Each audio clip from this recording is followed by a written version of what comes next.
ಹುಣಸಗಿ ಆಸ್ಪತ್ರೆಯಲ್ಲಿ ಆರೋಗ್ಯ ಸೇವೆ ಅಸ್ತವ್ಯಸ್ತ. ಯಾದಗಿರಿ ಜಿಲ್ಲೆಯ ಸುರಪುರ ಮತಕ್ಷೇತ್ರ ವ್ಯಾಪ್ತಿಯ ಹುಣಸಗಿ ಸಮುದಾಯ ಆರೋಗ್ಯ ಕೇಂದ್ರದಲ್ಲಿ ಆರೋಗ್ಯ ಸೇವೆಗಳ ಸ್ಥಿತಿ ತೀವ್ರ ಕುಸಿದಿದೆ. ವೈದ್ಯರು ನಿಯಮಿತವಾಗಿ ಹಾಜರಾಗದೇ ಇರುವುದರಿಂದ ಸಾರ್ವಜನಿಕರು ಖಾಸಗಿ ಆಸ್ಪತ್ರೆಗಳ ಅವಲಂಬಿತರಾಗುವ ಪರಿಸ್ಥಿತಿ ನಿರ್ಮಾಣವಾಗಿದೆ. ರೋಗಿಗಳು ಚಿಕಿತ್ಸೆಗೆ ಆಸ್ಪತ್ರೆಗೆ ಹೋದಾಗ ವೈದ್ಯರು ಇಲ್ಲ, ಮೀಟಿಂಗ್ಗೆ ಹೋಗಿದ್ದಾರೆ ಎಂಬ ಕಾರಣ ಹೇಳುವ ಸ್ಥಿತಿ ವ್ಯಕ್ತವಾಗಿದೆ.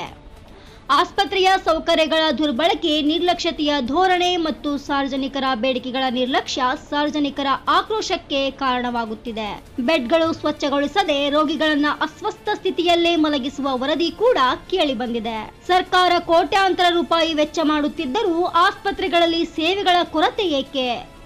ವೈದ್ಯರು ಕರ್ತವ್ಯ ನಿರ್ವಹಿಸುತ್ತಿಲ್ಲದಿದ್ದರೆ ಅವರ ಸಂಬಳಕ್ಕೆ ಮಾತ್ರ ಬರಬೇಕೆ? ಈ ಸಮಸ್ಯೆಗೆ ಶೀಘ್ರ ಪರಿಹಾರ ಕಂಡುಕೊಳ್ಳಬೇಕೆಂದು ಸಾರ್ವಜನಿಕರು ಒತ್ತಾಯಿಸುತ್ತಿದ್ದಾರೆ. ವೈದ್ಯಕೀಯ ಸಚಿವರು ಮತ್ತು ಮೇಲಾಧಿಕಾರಿಗಳು ತಕ್ಷಣವೇ ಮಧ್ಯಸ್ಥಿಕೆ ವಹಿಸಬೇಕಾಗಿದೆ. ಚಾಲುಕ್ಯ ಟೈಮ್ಸ್, ಜಮ್ಮಣ್ಣ ಗುಡಿಮನಿ, ಯಾದಗಿರಿ. ಇಲ್ಲಿ ಒಂದು ಗಂಟೆ ಸುಮಾರು ಬಂದಿದ್ರು ನಮ್ಮೂರು ಕಚಕೂರು ಎಲ್ಲ ಮಂತ್ರಿ ಪೇಷಂಟ. 2 ಗಂಟೆ ಆದರೂ ಕೂಡ ಯಾರಿಲ್ಲಿ ಕೇರ್ ಮಾಡ್ತಿಲ್ಲ. ಊಟಕ್ಕೆ ಹೋದ್ರೆ ಎಲ್ಲ ಜನ ಅಂತ ಹೇಳ್ತಾರೆ, ಸಿಸ್ಟರ್ ಇಲ್ಲ, ಡಾಕ್ಟ್ರುಗಳಿಲ್ಲ.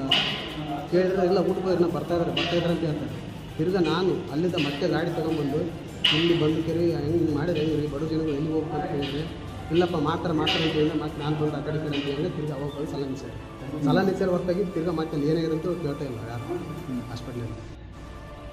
ಒಂದು ಬೆಡ್ ಮೇಲೆ ಒಂದು ಚಾದರ್ ಇಲ್ಲ, ಒಂದು ಆಮೇಲೆ ತಲೆದಿಂಬಿಲ್ಲ, ಎಲ್ಲ ಅಸ್ತವ್ಯಸ್ತ ಇದೆ. ಇದು ಹೆಸರಿಗೆ ಮಾತ್ರ ಅಷ್ಟೇ ತಾಲೂಕು ಸಮುದಾಯ ಆರೋಗ್ಯ ಕೇಂದ್ರ ಹುಣಸಗಿ ಅಂತ ಇದೆ.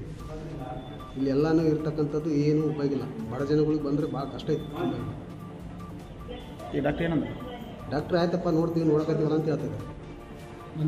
ಹಾಂ, ನನ್ನ ಹೆಸರು ವಿರೂಪಾಕ್ಷಪ್ಪ ಅಂತೇಳಿ, ಕಚಕೂರು.